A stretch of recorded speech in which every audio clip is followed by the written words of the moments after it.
ये सुनते हैं फाइनल पार्ट 3।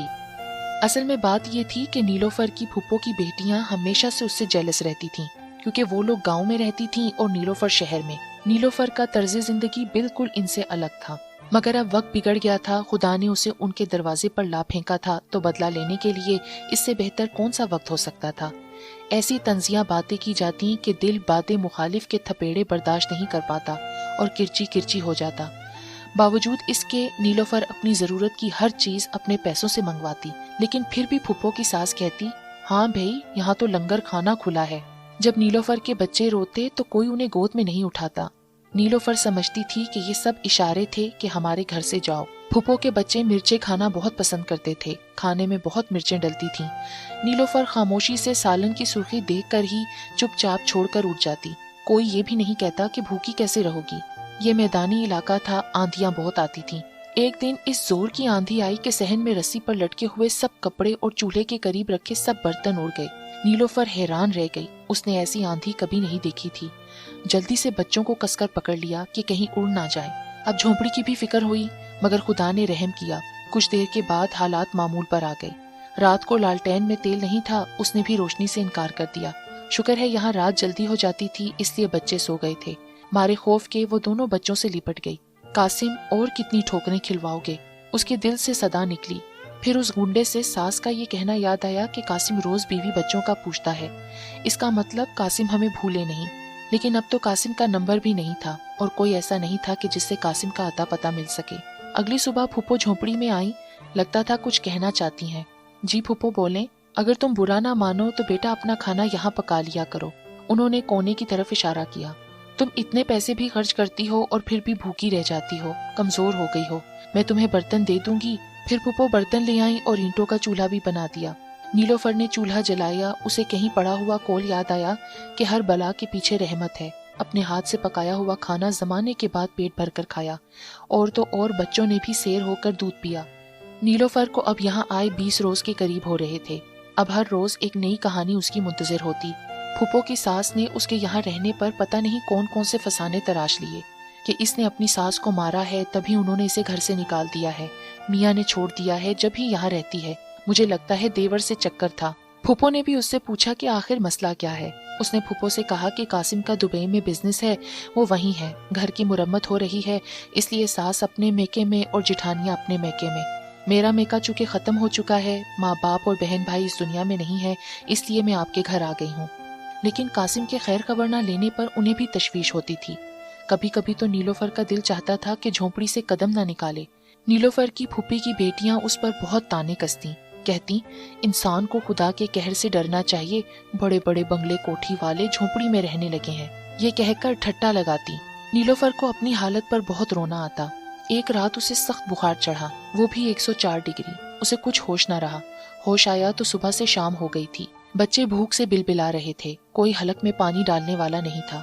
वो बमुश्किल सहन में लगे हैंडपंप तक आई। उसकी कजन वहाँ पानी भर रही थी। अभी ठहरे, पहले मैं भर लूं। ये देखकर भी कि नीलोफर में खड़े होने की जरा हिम्मत नहीं है। दूसरी तरफ से आवाजें आ रही थीं, ये आखिर कब जाएगी? नीलोफर ने एक लफ्ज भी नहीं कहा।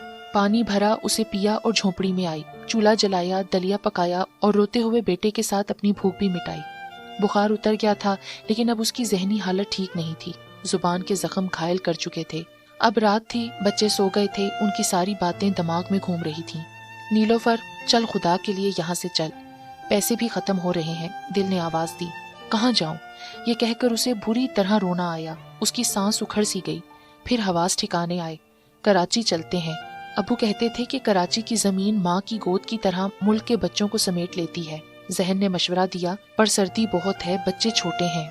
बच्चों के लिए ही तो सोचा है। मर ही तो रही थी बुखार से, किसी ने हलक में पानी भी न डाला। चल हिम्मत कर, खुदा की जात बहुत बड़ी है, उसकी जमीन बहुत बड़ी है। नीलोफर को अपने चचा का ख्याल आया। वो ड्रग रोड पर रहते थे। उसे उनके घर का रास्ता भी थोड़ा बहुत याद था। नीलोफर अल्लाह का नाम लेकर उठ गई। सामान पैक किया। तकरीबन 2 किलो दूध बड़े थर्मोस में रखा। छोटे थर्मोस में चाय और खाने पीने का कुछ सामान पैक करके बच्चों को बिस्तर से उठाया। कंबल और रजाई पैक कर लिए। दोनों बेटों को तैयार किया, खुद भी चेंज किया। डबल डबल स्वेटर खुद पहने और बच्चों को भी पहनाए। अटैची और बिस्तर घसीट कर दरवाजे तक ले आई। फूफा, स्टेशन के लिए गाड़ी रोक दें। इस वक्त सुबह के 4 बज रहे थे। फूफो वॉशरूम के लिए उठी थी। जा रही हो? जी फूफो। फूफा दरवाजा खोलकर निकल गई। फूफो ये रख लें। उसने दूध के पैसे उनके हाथ पर रख दिए। दूध वाला आए तो उसे दे दीजिएगा। फूफो ने अच्छा कहकर पैसे रख लिए। ये भी नहीं पूछा कि तुम कहाँ जा रही हो। गाड़ी आ गई है, फूफा ने बोला। अच्छा, खुदा हाफिज। खुदा हाफिज। बस यही वो एहसास था जिसे वो जिंदगी भर भुला नहीं सकती थी। इतनी परेशानी के बावजूद नीलोफर ने जो ही घर से कदम बाहर निकाला, लगा मनो बोझ उतर गया है। हत्ता के सास शमशाद बेगम का खौफ भी, जो हर वक्त उसके वजूद का अहाता किए रखता था। वो पूरे एतमाद से बच्चों को लेकर अगली सीट पर बैठ गई। कराची के लिए गाड़ी तैयार थी। अकेले सफर करके तो अब उसका एतमाद भी बहाल हो चुका था। कुली से ही सीट ले ली। सीट पर बैठकर बच्चों को फीडर वगैरह दिया। बच्चे भी खुश थे। नीलोफर ने आयतल कुर्सी पढ़कर अपने सीने पर दम किया और बच्चों पर भी। फिर तो लगा कि जैसे कुछ वजन ही ना हो, सारा वजूद हल्का हो गया। अल्लाह कहता है, मेरी रस्सी को मजबूती से थामे रहो। बस मैंने भी अल्लाह के नूर की रस्सी थाम ली है। मेरे रब, तू मेरी मदद फरमा और इन मासूम बच्चों पर रहम फरमा। कराची आ गया था। वो अपने स्टॉप पर उतरी। थोड़ी देर के बाद उसे चचा का घर भी आसानी से मिल गया। वो बहुत अच्छी तरह मिले। चच्ची भी खुश थी। रात को उन्होंने नीलोफर से कहा कि हाँ भाई, अब साफ साफ बता दो बात क्या है। नीलोफर ने अपनी सब सच्ची हकीकत बता दी और बुरी तरह उसकी आंखों से आंसू बहने लगे। चची ने उसका मसला सुना और खुरदरे लहजे में बोली, ना यहाँ कोई किसी के बच्चे रखता है, ना किसी को अपने घर में रखता है। मैं तुम्हारे लिए कल कोई मकान देखूंगी और तुम पढ़ी लिखी हो, थोड़े से बच्चे ट्यूशन के लिए मैं ट्यूशन वाले बच्चों का तुम्हारे लिए इंतजाम कर दूंगी। चची ने अगली सुबह मकान भी तलाश कर दिया। छोटा लेकिन हवादार था। नीलोफर उसी रात उस घर में शिफ्ट हो गई। वो फूफो की झोंपड़ी थी और ये किराए का मकान, लेकिन दिल की हालत अब बहुत बेहतर थी। बच्चों को ट्यूशन पढ़ाना आसान नहीं था, लेकिन चच्ची ने उसकी सही मानों में मदद की थी, जिनको वो दिल से दुआएं देती थी। घर में गैस, बिजली, पानी, फोन सब मौजूद था। जिंदगी बहुत मुश्किल नहीं रही थी। लेकिन रात को जब उसे उस गुंडे का ख्याल आता जिसने इन्हें कत्ल करना था, तो उसे डर लगता। वो कासिम से मिलने की दुआएं करती। हर बला के पीछे रहमत है। मुसीबतों ने उसे अल्लाह से बहुत करीब कर दिया था। वो बाकायदगी से तहज्जुद भी पढ़ने लगी। पड़ोस में मिलाद था। जब वो जाने के लिए तैयार हुई तो चच्ची तो उसको देखती ही रह गई। फिर कहने लगी, मैंने जो भी मशवरे तुम्हें दिए सब करामत थे। अब आखिरी मशवरा देती हूँ कि किसी अच्छे आलिम से मशवरा करके निकाह को खत्म करने का फतवा लेकर दूसरे से शादी कर लो। चच्ची, अल्लाह ने मेरे बच्चों को बाप से अलग कर दिया है, क्या मैं माँ भी अब इनसे छीन लूँ? अरे मेरा काम तो समझाना था, समझा दिया। वो इसी लहजे में ही बात किया करती थी, लेकिन दिल की बहुत अच्छी थी। नीलोफर नमाज के बाद सजदे में पड़ी रोते हुए पहले अल्लाह की हर नेमत का शुक्र अदा करती, फिर दुआ करती, ऐ अल्लाह, तू कादिर है, सब कुछ कर सकता है। तू कोई मौजज़ा कर दे, किसी भी तरह, किसी भी सूरत मुझे मेरे शोहर से मिला दे, मेरे बच्चों के बाप कासिम से मिला दे। मैं उसे कहाँ ढूंढूं, कैसे ढूंढूं? मेरे पास तो उसका कोई नंबर भी नहीं। लेकिन अल्लाह, तू तो सब कुछ कर सकता है ना। उसका बेटा अब स्कूल जाने लगा था। वो शाम को बच्चों के साथ खेलता था। उस शाम वो बहुत तेजी से भागता हुआ घर में दाखिल हुआ और किचन में घुस गया। क्या हुआ बेटा? मगर वो तो माँ की बात सुनी अनसुनी करके एक जग में पानी भर के बाहर निकल गया। नीलोफर ने दरवाजे से झांक कर बाहर गली में देखा था। एक गाड़ी गली के कोने पर खड़ी थी। किसी आदमी ने पानी मांगा है, इसकी गाड़ी बंद हो गई है, पड़ोस की खाला ने कहा। उसका बेटा भागता हुआ वापस आ रहा था। मामा, मामा, उसकी सांस फूली हुई थी।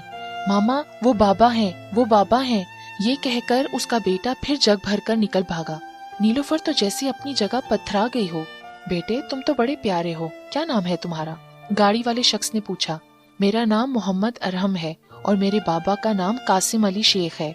ये मेरा बेटा क्या कह गया? नीलोफर गुम के आलम में घर के दरवाजे पर रुक गई थी और बाहर गली में झांका। उसे एक शदीद झटका लगा, गोया मोजज़ा रोनमा हो गया था। कासिम, नीलोफर का अपना कासिम, अपने 5 साला बेटे अरहम को गोद में उठाए चला आ रहा था, जिसे वो 3 साल का छोड़कर गया था। 2 साल तक उसके बीवी बच्चे लावारिसों की तरह दर दर की ठोकरें खाते रहे थे। कासिम, और फिर कासिम के लिए उसने दिलो मकान के दरवाजे खोल दिए। कोई लिहाज किए बगैर वो बेसाख्ता उससे लिपट गई। आंसुओं की झड़ी लग गई थी। चच्ची दम बखुद ये सारा मंजर देख रही थी। खुश रहो नीलोफर, मैं अभी चलती हूँ, तुम लोगों को तन्हाई में बात करने की जरूरत है। उन्होंने मुस्कुराकर नीलोफर को देखा। तुम्हारी लगन वाकई सच्ची थी नीलोफर, तुम्हारी दुआ में बड़ी ताकत है। तुमने बड़ी सब्र और हिम्मत से काम लिया, अपनी आजमाइश पर पूरी उतरी। ये कहकर वो चली गई। उस रात दोनों ने अपनी कहानी सुनाई थी। मैं हर फोन में अम्मी से तुम्हारा और बच्चों का पूछता था। तुम मेरी जान थी और हो भी। बच्चे मेरी जिंदगी, मेरा असासा थे ان کے بغیر میری زندگی لاحاصل تھی۔ شروع میں تو وہ بات نہیں کرواتی تھیں، پھر کہا تم بچوں کو لے کر کہیں بھاگ گئی ہو۔ میں پہلی ہی فلائٹ سے گھر آ گیا۔ انہوں نے قرآن پر ہاتھ رکھ کر قسم کھا لی، میں نے تمہیں بہت ڈھونڈا، سب جگہ پتہ کیا، مجھے جب بھی کوئی تمہارا سراغ ملتا میں بڑی امید لے کر وہاں جاتا، لیکن وہاں سے مایوس لوٹ آتا، دل میں طرح طرح کے وسوسے جنم لیتے۔ دوسری طرف ہمارے کاروبار میں ترقی تو بہت ہوئی، لیکن یہ پیسہ بہت بری چیز ہے، ہم بھائیوں میں پھوٹ پڑ گئی۔ میں اپنا حصہ لے کر پاکستان آ گیا، ادھر ماں نے سکھر والی کوٹھی بیچ دی تو ہم کراچی شفٹ ہو گئے۔ میں نے یہیں کورنگی میں ایک چھوٹی آئل مل لگا لی ہے۔ کچھ عرصے پہلے مجھے کہیں سے بھنک ملی تھی کہ تم لاہور ماموں کے گھر پر ہو۔ میں وہاں گیا تو سب دنگ رہ گئے، کہا کہ تم تو سکھر کے لیے روانہ ہوئی تھی۔ انہوں نے بھی بہت ڈھونڈا، وہ بھی بہت پریشان تھے سب۔ تمہارے ماموں کہتے تھے کہ میں اپنی بہن کو قیامت کے روز کیا منہ دکھاؤں گا۔ خیر شکر ہے اللہ کا لاکھ بار کہ تم لوگ یوں مل گئے۔ اور پھر نیلوفر نے اپنی کہانی سنائی تو قاسم مرد ہو کر رو پڑا، خاص کر جھونپڑی والی روداد سن کر۔ قاسم پتہ نہیں کتنے لوگ ہیں جنہیں یہ بھی میسر نہیں ہے۔ پھر یہ دیکھیں اتنی بارش ہوئی، آندھی آئی، طوفان آیا، جھونپڑی میں پانی نہ آنا اس بات کی دلیل تھی کہ خدا ہم پر مہربان ہے۔ مہربان نہ ہوتا تو آج ہم اکٹھے کیسے ہوتے؟ قاسم نے اپنی بیوی اور بچوں کو گلے لگاتے ہوئے کہا۔ دوسری صبح قاسم نے کہا تیار ہو جاؤ، چلنا ہے، میں تمہیں ایک بار امی سے ملوانا چاہتا ہوں۔ نیلوفر نے جواب میں کچھ نہ کہا اور خاموشی سے اپنے شوہر کا کہنا مان کر تیار ہو گئی، حالانکہ وہ وہاں ہرگز جانا نہیں چاہتی تھی۔ اس نے دھڑکتے ہوئے دل کے ساتھ کوٹھی کے اندر قدم رکھا۔ کوٹھی کے اندر اتنا سناٹا تھا ایسا کہ دل ہول جائے۔ قاسم نے ماسی کو آواز دی، ماں کو لاؤ، اور وہ جو آئی تو نیلوفر کا منہ کھلا کا کھلا رہ گیا۔ ویل چیئر پر ایک بڑھیا ہوش و حواس سے آری، سر پر ایک بھی بال نہیں، سیاہ رنگ، دواؤں کے نشے سے سر ایک طرف ڈھلکا ہوا۔ یہ اس کی ساس شمشاد بیگم تھی۔ بے شک اللہ ظالم کو ڈھیل ضرور دیتا ہے لیکن معاف کبھی نہیں کرتا۔ بے شک جو ظلم برداشت کرتا ہے اللہ کی رسی کو مضبوطی سے تھامتا ہے، اپنی آزمائش پر صبر اور شکر کرتا ہے، اللہ اسے غموں فکروں سے نجات دلا ہی دیتا ہے۔